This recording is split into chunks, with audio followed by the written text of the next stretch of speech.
Okay, we're enjoying our last week of summer vacation. So today we're going to let you listen to a replay of another one of our favorite beach places, Corsica.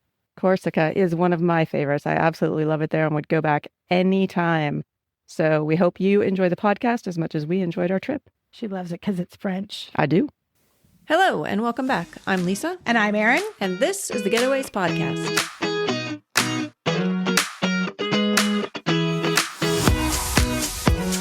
Hi. Should we tell them? Okay, we got some exciting news. We've been working on something because we love doing this podcast, but we also love so many different things. So we want to share another version of it. I like more creepy things. So I always look into haunted stuff when we go to locations. So we've started a podcast called The Haunted Getaways. And it is launching this week on Thursday, right? Yep. 2 episodes come out on Thursday, one about Venice and one about a hotel in Cornwall, England. So they're bite-sized versions of true stories of actual hauntings in locations that we travel to. And we're starting with like Airbnbs and hotels and places that you would go on a trip.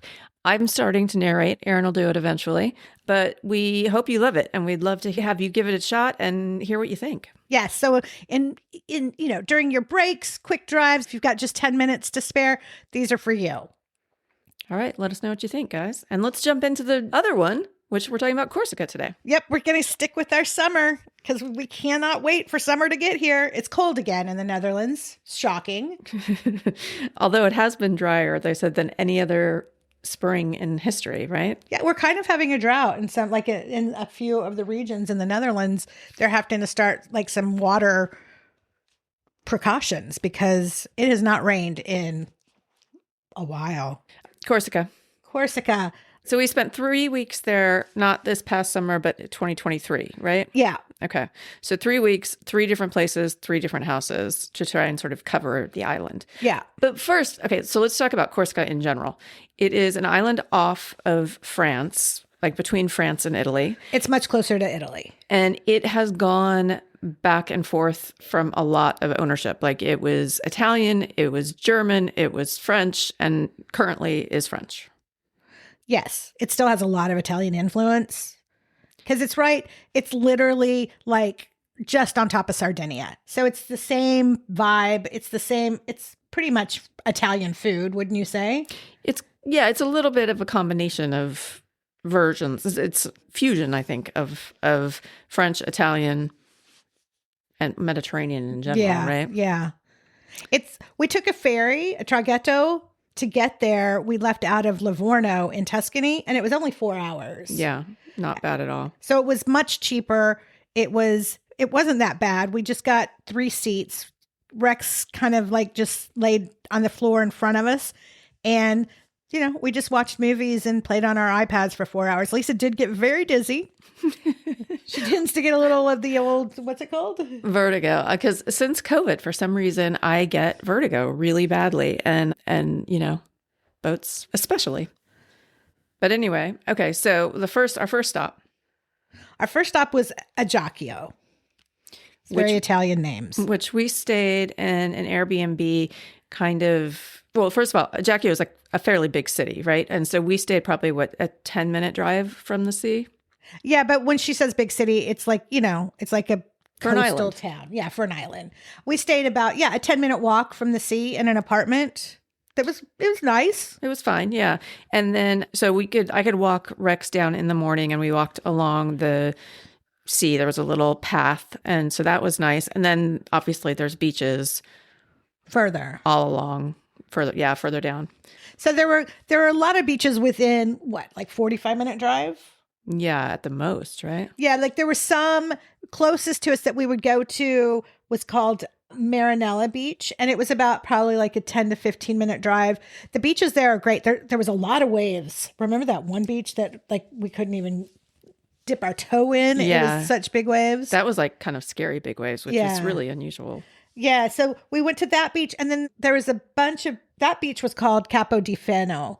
So just if you want to see some waves, because Dylan took up skimboarding in Corsica. So he liked the sandy beaches with no waves. So we had to find a lot of those, which Mare e Sole, I think was the one we went to the most, where we'd take Rex. Yeah. And then there was one north that we went to a really good lunch at a beach hut on the beach, Yeah. a beach hut restaurant. It felt very tropical. It was like, like palm trees around, and the restaurant was just super cute. And I think that one was called Barbie Kaya.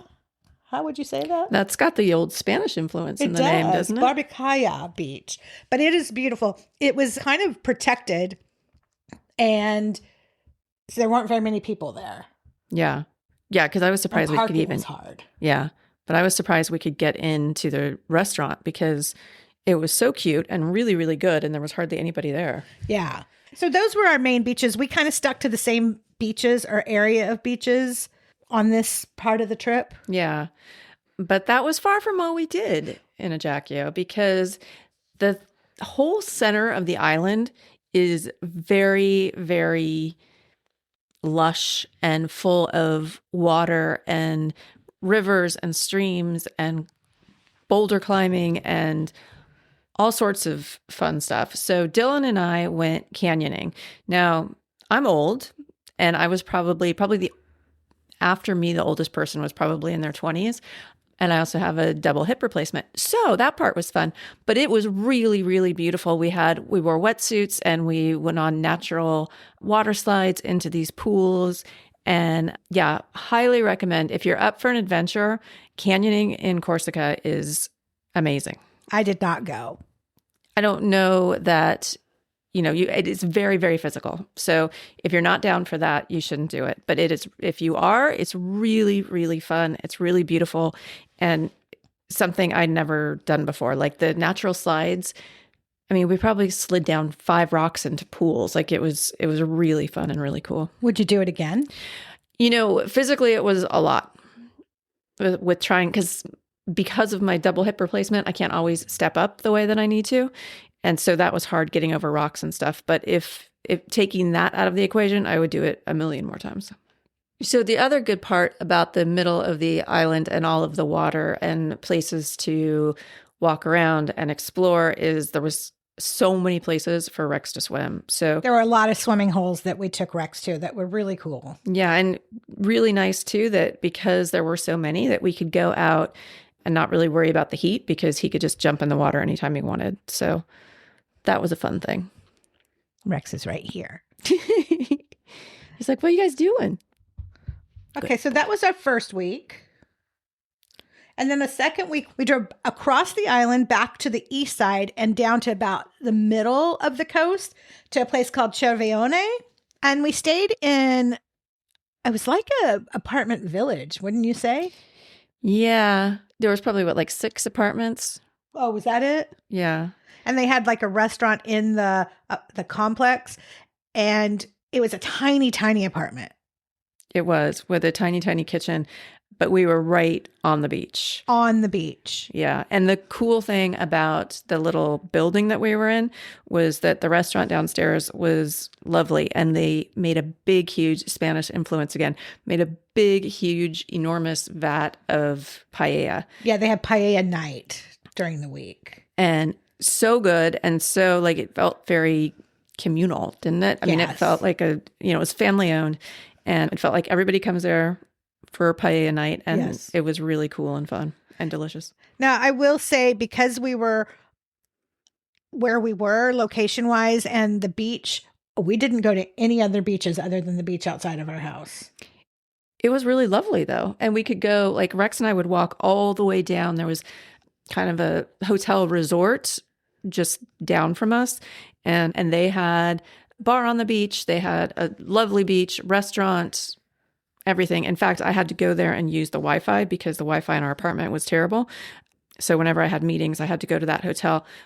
But the beach was lovely. There was a whole huge grassy area that Rexy could play in. It was nice. It was very nice. I'll put the apartment that we stayed in and that hotel on the website. But what I will say is, not just the Wi-Fi is bad. The internet is terrible in this location. Yeah, you don't have data. So keep that in mind. It's nice if you don't have to work, because it's nice to just shut off, I think. Right. But we just stayed at this beach I mean, we really didn't go anywhere. No, there were a lot of places to walk though, because remember then we would walk up towards like the main road and there was a lot of walking up there. There were a lot of services in the area too, like big grocery stores, lots of other restaurants, everything you could need if you don't need your car once you get there. Correct. Like I said, it's the place you go when you want to just unplug and you can walk to everything unless, you're buying big grocery stores, then you might need a car just to take stuff back. Yeah. But everything pretty much at your fingertips except the rest of the world. Correct. Without internet. The beach is beautiful. There is a food truck right on the beach that had the best pizzas. Great pizzas. We went back on our way home to get pizzas there. It was the best pizza. And it was nice because they had also set up seating area on the sand. So you'd get your food or, order, then go sit down and they'd bring you your food. So it was a mobile restaurant really. Right? Yeah, it was great. It was great. So that was a week of just lounging, which I enjoyed. And then we drove south on the east side to just above Porto Vecchio, which Porto Vecchio is one of the bigger towns in Corsica. And Port City. You could come in there. Yeah. Right? Yeah, it's Bastia, which is the biggest, and then Porto Vecchio is where the ferries all come in. And we stayed in this townhouse. Is that what it would be called? I guess so, yeah. We shared a wall with one house. Yeah, but it was one single story, decent size, big yard. Big yard, air conditioning in all the rooms, which was lovely. Huge kitchen. Yeah. We had no complaints about that house. No, not at all. So we were about 7 or 8 minutes drive from one of the most beautiful beaches I've ever been to, or at least one of the most beautiful beaches on Corsica. Right. And we went to that every day. And then we were also about a 10 to 15 minute drive from they're called like the swimming pools of Cavu, but it's a natural swimming pool in the center of the island. It's another like lake river offshoot. With natural slides again, and tons of hiking, exploring, walking, and water along the way almost entirely. Right? And it was crowded. It was crowded, yeah. It was crowded. But yeah, so Rex went with us a few times just for exercise up there. And then we left him at home one time and went all the way to the pools. And then Dylan and I swam in the pools down there. And it's really, really lovely. Definitely need water shoes. Yes. You probably actually want to wear them the whole way so that, you can walk on the sand. But the hike to get to the pool is beautiful. It is. It's about 45 minutes though, right? I mean, it's not quick, but it's worth it. And like I said, there's water the whole way. So if you get too crazy hot, you can dip your toes in the water on the way. But the pools are definitely worth seeing and worth exploring. So that was really nice. And then the beach near our house was called Penarello. Penarello, yeah. And it was so shallow. Like it was shallow for a good 100 meters at least. It was like shallow. Like you could walk on your knees far, and then it dropped off pretty quick, didn't it? Or did it not? I don't remember it dropping off, but definitely quicker than... You swam off to the boats, and you were definitely swimming. Yeah. And it's a long beach, so we'd start at different locations that had services on the beach. It was not ever super crowded, but it was so beautiful. And because it's so shallow, it was one of those like turquoise. It's like the pictures you see. It was like the turquoise clear water, so nice. I loved it. And we'd go there every night after dinner because there was like a forest right in front of it, and we would walk Rex and let him go off leash a little bit and run around corners and stuff. So that was really fun. But we went there every day. And then we went to... San Giulia?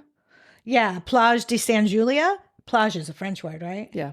So we went Giulia is not. Yes. So it's a little French-Italian beach, which was it was a nice beach. It had it had like jet ski rentals, boat rentals, all sorts of rentals. And it was crowded. Yeah. But definitely more like family event beach. Yes. Yes. And then we also wanted to try a different beach a little further north. And so we drove and just we had seen it driving in, remember? Yeah. And so we drove up and we found a restaurant that we wanted to eat at. So we ate at this restaurant and it was really good. We ate on the second story. And then we just walked across the street and went to the sea there. And it was so nice. It was beautiful. And that beach was called Plage de Fatier. Wow. You like Throwing that? down the French accent. I'm French now.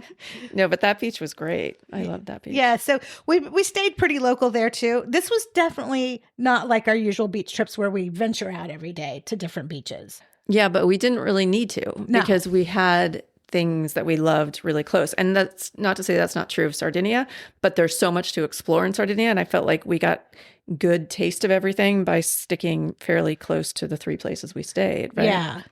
But yeah, no, that was, Oh, we went into Porto Vecchio for a day and walked around Yeah. and shopped around. It's a cute little beach town. yeah. Yeah. And that's, I mean, I guess it goes without saying for all of these places, there's little villages where, you can do shopping and grab food and whatever. So it's not like it's just the beach and that's it. There's always a little village or a little town to walk around. I will say Porto Vecchio felt a little more upscale than Ajaccio and Bastia. Right. No, for sure. Which Bastia was our last stop before catching the ferry back to the mainland. But it was cute. Yeah. Bastia is really cute. It's really cute. We drove up from Porto Vecchio on our last day because our ferry left at like 10 at night. And typically you have to be out by 10 in the morning from the Airbnbs in Italy and France. So we drove up, we stopped at our favorite pizza place, and then we went to Bastia. We got a day room that we all 3 just shared, put our stuff down. Rexy too. And Rexy. So we walked around the town. We had dinner out. We just kind of chilled in the room until it was time to drive to the Traghetto, which was right across the street. So it was really nice. I really enjoyed Bastia. It reminded me of Bergamo.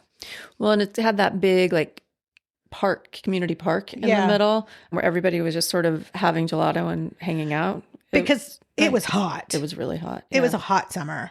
And that was the one thing that, well, it's hard to also have no home for 10 hours while you're waiting for the ferry, but also to be able to go into an air-conditioned room and have a bathroom. Yeah. Like that's non-negotiable for us. Well, and somewhere for Rex, because Rex doesn't want to just walk around in the heat for 10 hours, right? Yeah. So that was the thinking behind the day room, because it just gives you a home base for the hours that you need it. Yeah. Yeah. So then we got on the Traghetto. This time we didn't take the 4-hour. We took the overnight to Genoa, which at the end of the day, I think we should have taken the 4-hour and just driven through Tuscany. See, I think it's easier to just sleep on the boat. It is. It is. Yeah. Genoa's a shorter drive to get back to the Netherlands than Livorno. So Right. So it's just, would you rather spend more time on the boat or more time in the car? And by the end of our trips, we're ready to just get home, then drive another 4 days. Right? Yeah.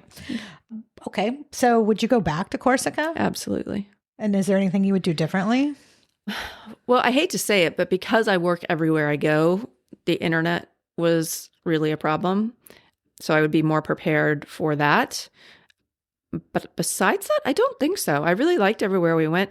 Like I said before, I love the ability to have something else to do, like in the middle of the island, and have the walks available and the swimming in fresh water and all of that. I think is really cool. The food's great there. Yeah. Yeah. I mean, I wouldn't say no to going back, but it definitely wouldn't be on the top of my list of where I would want to go back. Like I put Sardinia, Sicily, Puglia, Croatia. I put all of that above Corsica. All right. Fair enough. So next week we'll be talking more summer. More summer. In the meantime, check us out on Thursday on the Haunted Getaways, wherever you listen to podcasts. Check out our website, www.thegetaways.com. And thanks for listening. Don't forget to like, subscribe, and review. And we will see you next time. Bye. Thank you. Bye.